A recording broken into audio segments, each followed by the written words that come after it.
Hey, what's up, folks? That was my YouTube intro. Okay, so here's what we're going to do. I'm going to teach you how to use DocHub, which is an app. It's an online-based app that you can write on any PDF, and it'll save it for you, okay? Which is exactly what you want, so that's great. So what you're going to do is take your PDF that maybe you made already and put it into Google Drive. Check out the last video, how to take small pages out of a PDF.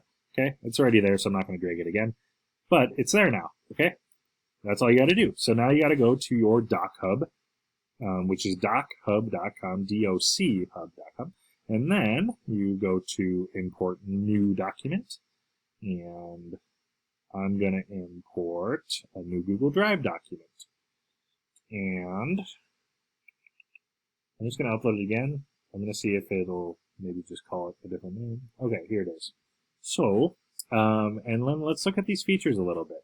So, we got draw freehand, which is the one I really suggest you doing. Let's find a flat that we can mark in. So, you very carefully draw a flat the best you can. That is an awful flat. You can press Ctrl-Z to get rid of it. Maybe you put it over it or something, if you can't really squeeze it in there. When you're using a computer, this is the best you can do. You can white out things. So in other words, you can just put a white box over things, apparently. You can add a stamp. Not sure what that does. Let's experiment. Oh, you could add a little check. That's kind of neat, depending on what you want to use that for. You could insert an image on top of it. You could put a comment on things. So I know a lot of people are just like, make sure to syncopate. In other words, make sure to play that on the offbeat. Okay. You can also just add text right to it. Make sure to sync to a forte piano. And you can do that there. Okay. Now I'm going to click off this tool. And you could do pretty much anything you want to do. Okay.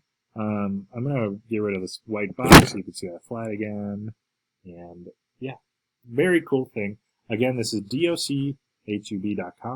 And the really cool thing that I love is you just keep this tab open, because if you go back to your dashboard, there it is. There's the other experiment that I did a half hour ago when I found this app.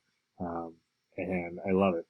I love this app already. Okay, so if you ever need to do anything only on your Chromebook computer at home, this is what you're going to use. Okay, and all you got to do is log into your Google account, which I didn't go through with you, but just agree to everything and you should be fine. This is a Google-based app.